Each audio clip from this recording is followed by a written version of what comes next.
E abrir uma reportagem do All Prime nesse momento, para que a gente possa falar sobre algo também importante no nosso país, que é o sistema financeiro. Os bancos e as fintechs. Os bancos e as fintechs travam uma disputa que pode redefinir o sistema financeiro.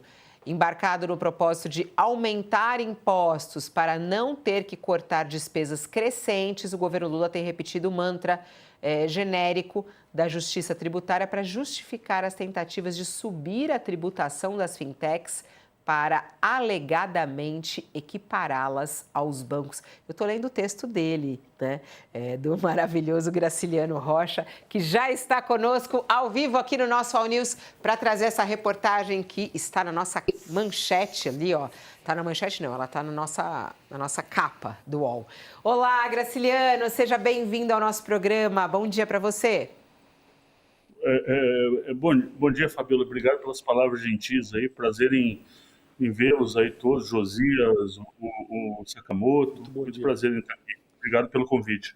Vamos lá. Em primeiro lugar, o sistema financeiro precisa ser redefinido no Brasil, Graciliano? Você que pesquisa isso também traz essa reportagem. Precisa redefinir o sistema financeiro? Olha, o que vai acontecer de uma maneira ou de outra, as coisas, o ambiente de negócios ele muda. Sempre, isso é uma característica do sistema, à medida que vão surgindo inovações. O caso aqui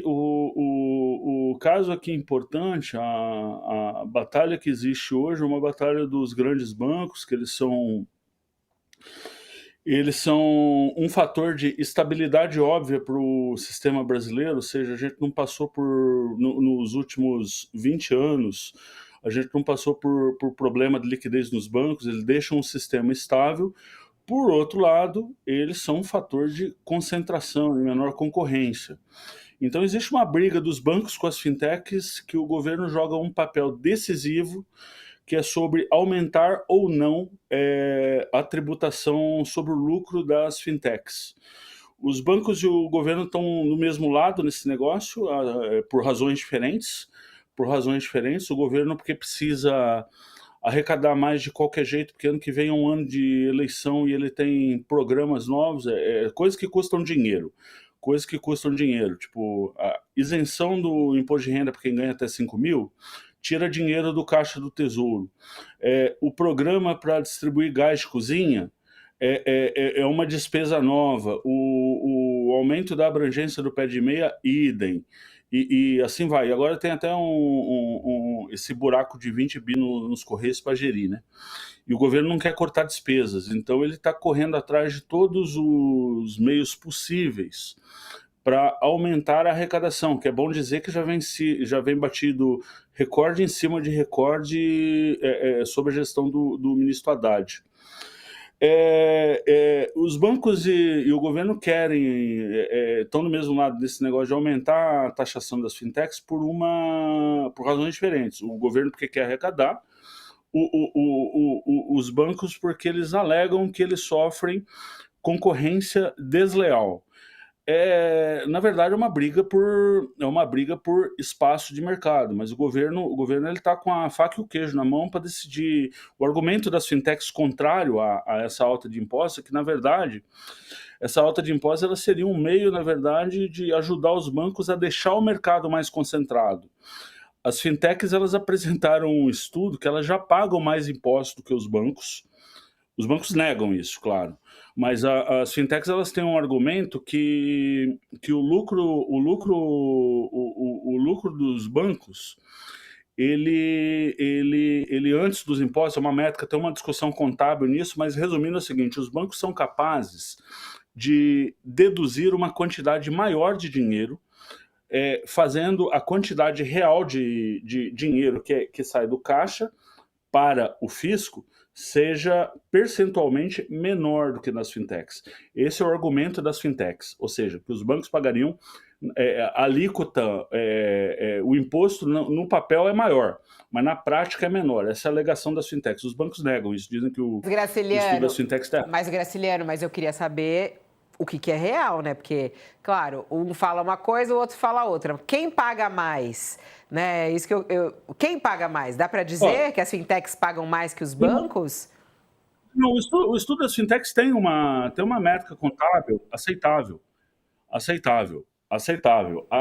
Se você colocar a questão da seguinte maneira, de cada R$ 100 pagos pelo sistema financeiro, de imposto para o governo, 81 saíram dos grandes bancos. R$ 81 saíram dos grandes bancos. Então, nominalmente, os grandes bancos eles têm um volume maior porque eles tomam posição de dominância.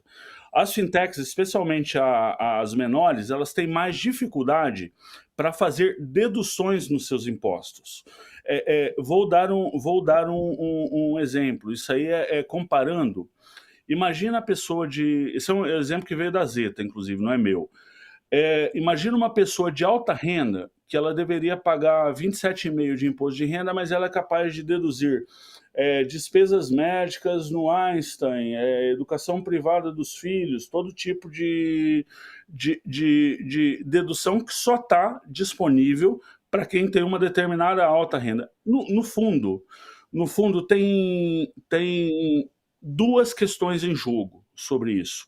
Uma é concorrencial, aumentar ou baixar os impostos, ou aumentar ou manter no atual patamar dos impostos das fintechs é justo ou é um meio de concentrar mais mercado? É justiça tributária ou concentração de mercado? Essa é a grande questão, viu, Fabiola? Vamos ver o que vai acontecer. É briga de cachorro grande, Graciliano. Uma honra tê-lo aqui. A reportagem do Graciliano está maravilhosa, gente. Vai lá, acessa, tem um monte de dados. E tem o lado de um, lado do outro. Um beijo para você. Boa terça-feira. Tchau. Tchauzinho. Vamos lá, rapidamente, só para a gente amarrar a história. Tem que pagar mais ou não as fintechs, Josias? É desequilibrado ou não é? Como é que você vê essa questão do sistema financeiro? Tem que reequilibrar? Tem uma briga aí, Fabiola. Acho que a concorrência tem que ser equilibrada, né? Se tem problemas, é preciso que o governo defina, olha, isso aqui está pagando menos, aquele está pagando mais, e cada lado tem os seus argumentos. Agora, o crescimento dos bancos digitais, Fabiola, essas fintechs, é um fenômeno benfazejo. Vem para o bem porque estabelece uma concorrência entre os bancões tradicionais e esses seus rivais digitais, e essa briga favorece a clientela. Brasileiros humildes que ralam na informalidade não tinham acesso à conta bancária, não tinham acesso a crédito, hoje dispõem de maquininhas para o faturamento, conta para movimentar os ganhos e até crédito para impulsionar o negócio. Então, ir contra um movimento como esse é ir contra o desenvolvimento econômico, não faz nexo. Agora, o que precisa é regulamentar adequadamente, equiparar a concorrência, não dá para ter concorrência desleal. Então, se alguém paga menos imposto, o Estado tem que buscar a equalização da legislação. E de resto, Fabiola, o Banco Central tem que zelar pela segurança. Não dá para fintech, banco digital, servir de lavanderia para empresas fictícias do crime organizado, do PCC. Isso está sendo saneado. Os próprios bancos estão tomando providências para encerrar contas fraudulentas, contas criminosas. Agora, que essa concorrência vem para o bem, isso não tem nenhuma dúvida, Fabiola. Se tem problemas na cobrança de impostos, problemas na higienização dos negócios digitais, aí o Estado tem que agir, mas não dá para dizer, não, fintech é coisa ruim. Não, vem para o bem. E muita gente que não era bancarizada, não tinha conta, não tinha crédito, não tinha nada, hoje tem até maquininha para impulsionar o faturamento, Fabiola. São dois pontos, né, Sakamoto? O Haddad está muito em cima disso, tem muita dificuldade de lidar, por conta até da pressão, mas eu acho que além da questão também dos valores e dos impostos e do que se paga, a fiscalização em relação às fintechs, né? E isso se revelou muito naquela operação, né, que mostrou, inclusive, do PCC envolvido. Eu concordo com o Josias com relação à importância da inclusão financeira de uma parcela da população. Isso é uma questão que a ONU coloca muito grave. Inclusive, eu participei durante alguns anos da Comissão Global do Setor Financeiro contra o Trabalho Escravo e Tráfico de Seres Humanos em Nova York. e a questão da inclusão financeira através de fintechs era um dos caminhos para combater os determinados mecanismos que levam ao trabalho escravo, ao tráfico de seres humanos, porque faz com que as pessoas tenham acesso e possam guardar o seu próprio dinheiro, ao invés de isso ficar na mão de terceiros e acabarem sequestrados por conta disso. Então, isso é positivo em todas as dimensões possíveis. A questão é que é claro que a partir do momento que esses atores se tornam atores relevantes no mercado, eles precisam também contribuir financeiramente, eles precisam pagar os impostos devidos, eles precisam participar da mesma forma que bancos participam, até porque muitas dessas fintechs têm uma lucratividade muito alta. Então, o que acontece? O governo quer aumentar os impostos contra essas fintechs, né?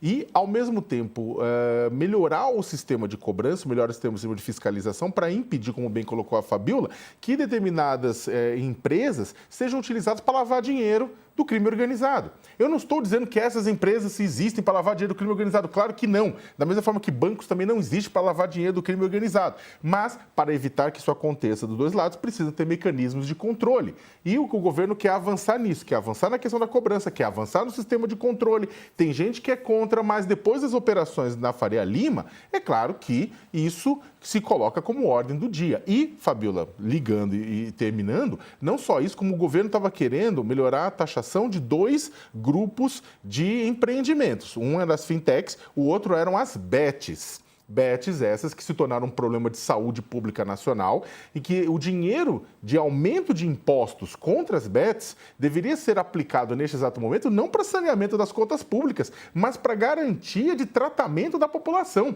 A gente tem uma epidemia de bet, pessoas viciadas, pessoas dando cabo das suas próprias vidas, famílias destruídas e tantas coisas por conta de um vício. Né, colocado num empreendimento sem regulamentação publicitária, deveria ser proibida a publicidade de bets, né, em que você deságua numa população endividada mentiras de que elas podem melhorar de vida através das bets, o que é uma mentira. Né? E esse dinheiro deveria estar sendo captado e entregue para o SUS, que está sobrecarregado com o pessoal fazendo tratamento por conta exatamente das bets, Fabiola. Uhum. Não é fácil essa história em relação à questão financeira do nosso país e o crime organizado envolvido nisso, né? Eles esclareceram, mas nem tudo esclarecido, né, Josias? Nem está tudo esclarecido ainda. Não está. Agora, é muito interessante, Fabiola, porque alguns meses depois, 2 meses depois daquela operação que revelou que o PCC usava fintechs, bancos digitais, fundos de investimento para lavar dinheiro, e é preciso lembrar que a lavagem começava na fintech, começava no banco digital, mas terminava num banco tradicional. O investimento estava num banco tradicional. Ele passava pelo banco digital apenas para retirar o rosto do investimento. Ia para um fundo no qual aparecia o nome da fintech. A investidora era a fintech. Agora, dentro desse investimento, estavam lá os membros do PCC, as empresas vinculadas ao PCC, estava lá o crime organizado lavando dinheiro. E a Febraban acabou de anunciou agora, ontem, novas medidas, novas providências para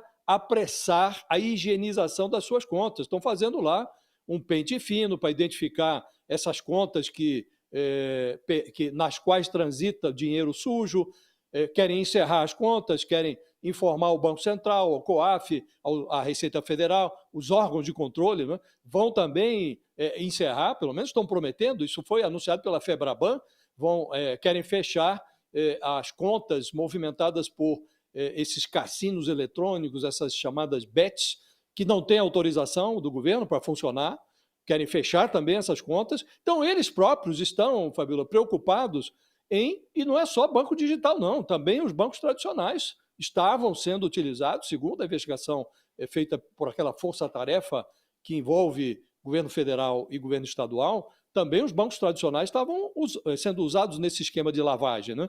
Então, é preciso que todos arquem com as suas responsabilidades. Né? Essa iniciativa da Febraban, foi anunciada pela Febraban, que é a entidade que reúne esses bancos tradicionais no Brasil, ela mostra que as pessoas estão se ligando. Né? É importante que esses operadores privados que atuam no mercado financeiro, que eles tenham noção da sua responsabilidade. Não basta só agir quando o COAF, quando o Ministério Público, quando a Receita Federal acende o sinal de alerta. Não, o banco tem instrumentos para saber se o dinheiro que está transitando pelas contas é lícito ou não é lícito. Contas que entra lá uma fortuna, de repente aquela fortuna começa a sair para depósitos fracionados para contas diversas. Obviamente aquilo não é algo corriqueiro, né? Então, os bancos têm condições de fazer isso, Fabiola, e aparentemente vão fazer, segundo está informando a FEBRABAN. Agora, vamos aguardar. Então, o problema no sistema financeiro ele é amplo e envolve tanto o banco digital quanto o banco tradicional. Agora, as instituições têm que arcar com as suas responsabilidades, assim como os órgãos públicos, Receita, Banco Central. O que não dá é para o cliente que opera honestamente ser prejudicado. Então, a fintech, o banco digital, veio para ajudar esse cliente mais humilde, que não tinha nem acesso a banco. Então, é preciso zelar para que o sistema funcione adequadamente, de forma honesta, para que essa clientela que foi agregada ao sistema bancário não se prejudique.